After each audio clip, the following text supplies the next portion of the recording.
દારૂ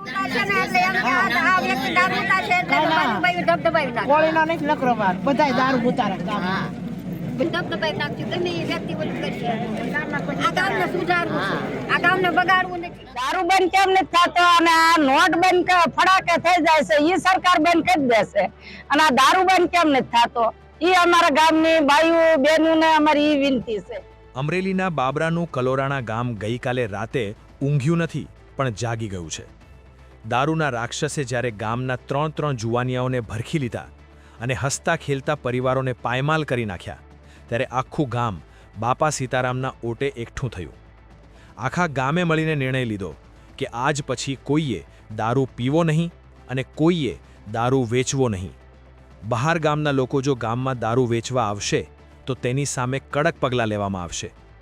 મહિલાઓ મજૂરી કરીને પેટનો ખાડો પૂરે અને દારૂડિયા પતિઓ એ પૈસા ઝૂંટવીને દારૂ પી જાય। વિધવા થયેલી બહેનો અને પિતાની છત્રછાયા ગુમાવનારા બાળકોની ચીસ જ્યારે ગુંજી ત્યારે આખા ગામે ભેગા થવું જ પડ્યું।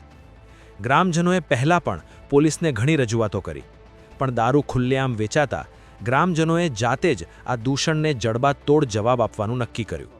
છેલ્લા 25 દિવસની અંદર 3 મૃત્યુ થયા છે અમારા ગામમાં।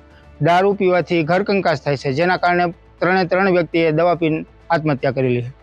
જેના કારણે આખું ગામ ભેગું થયું છે અને હવે દારૂબંધી કરવાની છે। દારૂ પીવા વાળા હેરાન કરે છે અને દારૂ વેચવા વાળા હેરાન કરે છે। પોલીસ ગામમાં આવે છે કે નથી આવતી? એ આવે આટો મારીને વ્યા જાય।